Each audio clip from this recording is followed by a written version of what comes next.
علی بھی اگلا سوال ہے، حج کے موقع پر دی جانے والی قربانی اور عید قربان کے موقع پر دی جانے والی قربانی میں کیا فرق ہے؟ دیکھیں یہ بہت امپورٹنٹ سوال ہے، عام لوگوں کو اس بارے میں اتنا آئیڈیا نہیں ہے۔ یہ دو الگ سے قربانیاں ہیں۔ اصل قربانی تو وہی ہے جو حج کے موقع پہ دی جاتی ہے، لیکن وہ چونکہ صاحب استطاعت لوگ ہیں جو حج پہ جاتے ہیں،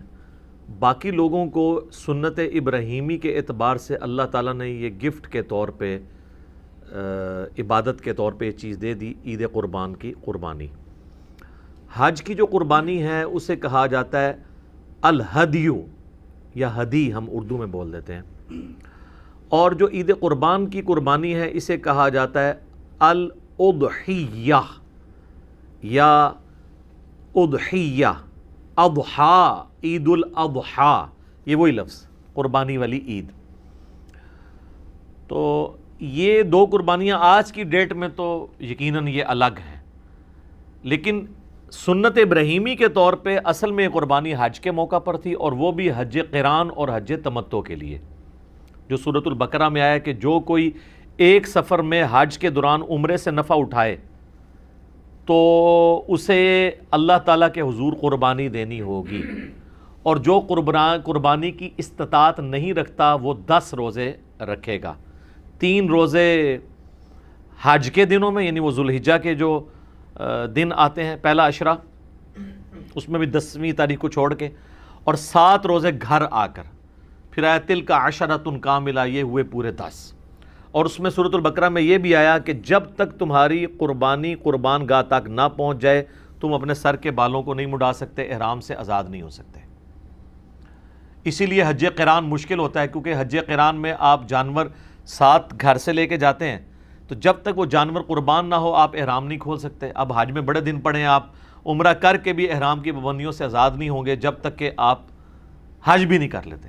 جبکہ حج تمتع میں یہ ہے کہ آپ قربانی کا جانور ساتھ نہیں لے کے جاتے، بلکہ آپ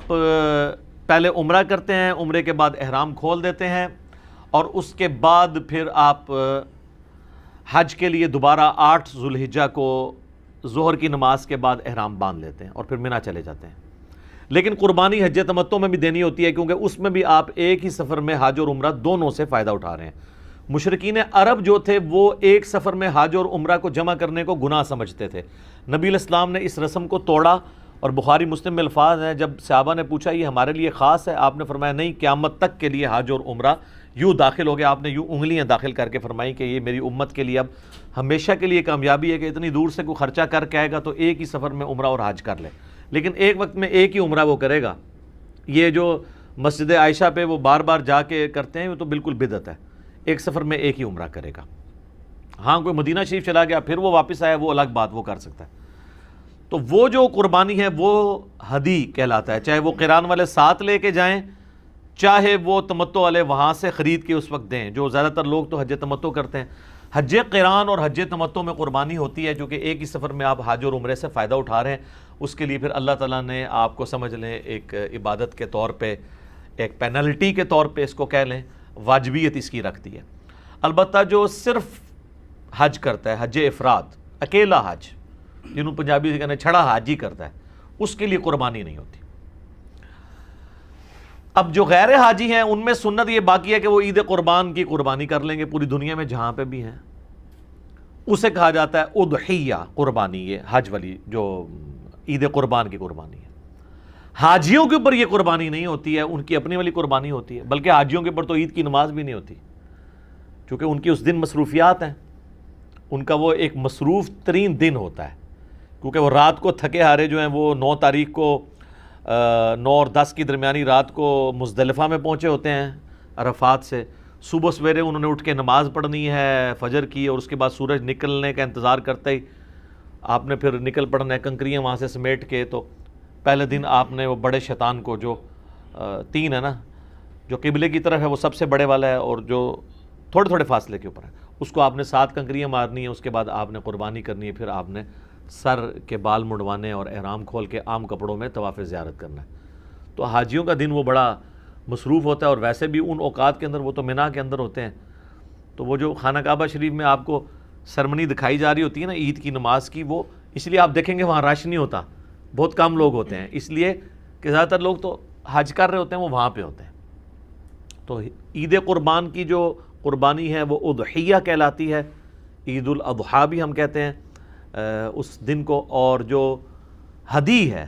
یہ قربانی کہلاتی ہے اس کی حج کی. اور یہ ہدی کے جانوروں کو اللہ تعالیٰ نے قرآن حکیم میں شعائر اللہ میں سے ڈکلیئر کیا ہے. اب یہ ہے تو جانور ہیں لیکن اللہ کی نشانی ہے، اس لیے گھروں میں چاہے وہ عید قربان کے جانور ہوں یا حج کے جانور جو لوگ پالتے ہیں، اس معاملے میں جو کچھ ان کو تکلیف اٹھانی پڑتی ہے، ایون ان کا گوبر بھی صاف کرنا پڑتا ہے، اللہ کے حضور یہ ساری چیزیں نیکیاں لکھی جاتی ہیں. لہٰذا اس سے نفرت نہیں کرنی چاہیے، بلکہ نبی علیہ السلام تو اتنی محبت فرماتے تھے. بخاری مسلم دونوں میں حدیث ہے، اما عائشہ کہتی ہیں کہ نبی علیہ السلام جو ہدی کا جانور اپنے ساتھ اونٹ لے کے جاتے تھے نا، تو اپنے مبارک ہاتھوں سے ان کے لیے رسی کے بال ڈالتے تھے، پھر ان کے گلے میں ہار ڈالتے تھے جوتیوں کا. یہ ایک ٹریڈیشن تھی عرب کی، تاکہ دور سے پتہ چل جائے کہ یہ ہدی کا جانور ہے، اس کو کوئی نقصان نہیں پہنچاتا تھا. اور ایک اور سنت تھی شعار کرنے کی. شعار یہ ہوتا تھا کہ اس کی کوہان کے اوپر بخاری مسلم میں آتا ہے ہلکا سا کٹ لگا کے نا، ہلکا سا، جس سے تھوڑا سا خون نکلے. پھر وہ خون جو ہے نا اس کے اوپر یوں ملا جاتا تھا،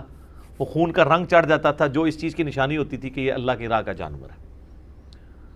تو یہ نبی علیہ السلام اپنے مبارک ہاتھوں سے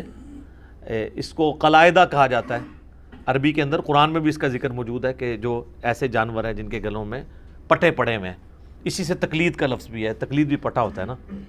تو وہ برے والا پٹا ہے، یہ اچھے والا پٹا ہے. ٹھیک ہے، تو یہ ہدی اور اضحیہ یہ دو قربانیاں ہوں گی. ٹھیک ہو گئی.